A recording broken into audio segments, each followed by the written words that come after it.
Welcome back, my favorite magical people. Let's just take a minute and make our 11:11 wish, even though, it may not necessarily be 11:11 where you are. It is right here. And well, every moment of now is another time to make another wish. Welcome back to At the Hearth's Edge. I am Nina Diedrich, the Magic Mom, and this is our Time Warp Thursday. Except for today, we're going to do a little bit of a story time session. I've been having comments and questions coming in about the shifting from the third to the fifth paradigm. So we're going to just take a little bit of time to talk about that today. But first, I want to thank you, as always, for joining me here. We couldn't do this without you. So thank you for liking, sharing, and subscribing to the channel. Every little bit helps support us here. All right. So I put a little question into the chat box. Thank you, Mike, for answering that already. And we will discuss that in just a couple minutes. But right now, let's dive into our Sacred Traveler Oracle and get our card for today. And I also want to hit really quick on this full moon that is going to be happening tomorrow in Cancer. Let's see, what time is it at Central? Or my time. It will be at, let's see, 5:07 p.m. Central. So adjust that for whatever time it will be for you tomorrow. It's not quite in that 24-hour window, but the energy is coming in nonetheless. Is going to amplify what already exists for us so that we can look at it properly and figure out what we want to do about it, right? So whatever emotion you already have in your energy field, the full moon is going to exaggerate that. So if you're holding on to anger or sadness, the full moon is going to cause you to feel those emotions to a greater degree by briefly shining a light on them so that we can transform them and ourselves in the process. Okay, so the full moon is also amplifying our happiness and our gratitude too as well. So make sure you are getting into that proper headspace. All right, let's dive into our cards and then we will discuss this this third to fifth dimension shift that we're all basically seeing come to a head right now. If you remember correctly, last week we had the Desert Passage card, right? So it was reminding us about where we were going, where we need to be, some things that we need to do, and well, a little bit of a pointer about how to make this easiest for ourselves, right? So let's get our cards for this week and see if Source has anything to add to that. There's one. Oh, and there's two. We'll just stick with those for right now. They were very insistent. All right, so let's see some pointers about how we, I guess there's three. Okay, so this one that fell out first was actually two cards, so we got three cards for today. Let's do the one that hit the floor first. That was the most insistent card. We need to focus on our passions and our pleasures in life, right? So we need to savor our life.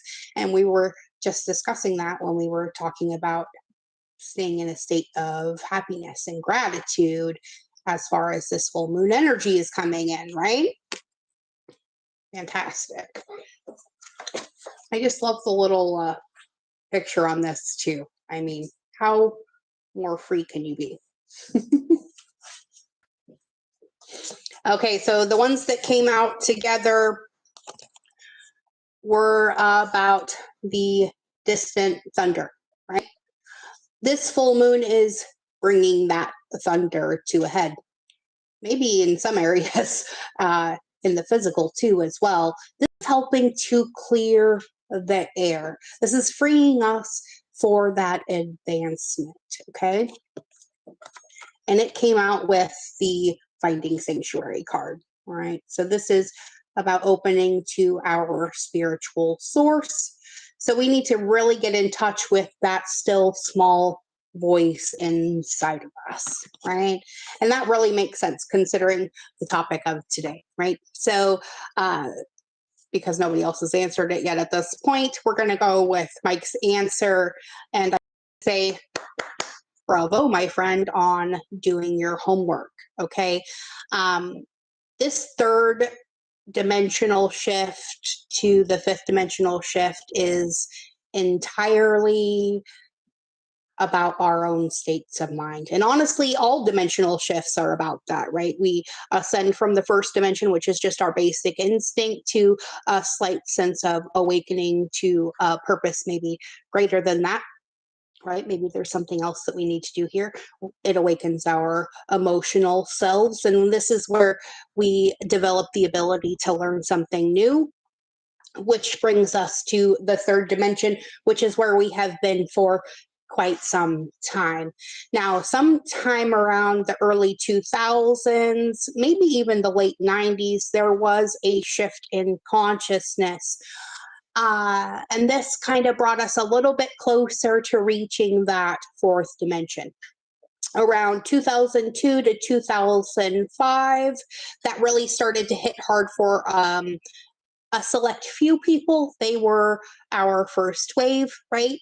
And they showed us that maybe there was a different way for us to go about things. So the third dimensional shift for me personally, or at least in my opinion, has to do with us going from a state of, well, we are born, we live, and then we die, to, well, maybe there's a purpose for me being here, right? The fourth dimension space was about us embodying the fact that, well, we are sovereign beings. Maybe there is something out there that we are supposed to do or be as we live out this life here. As we step into this fifth dimensional space where we are knowing this and we are living it on a day-to-day basis, you start to see the separation from those people who maybe have not awakened to their own sovereignty, who are still firmly mired in the third dimensional space. And that's okay.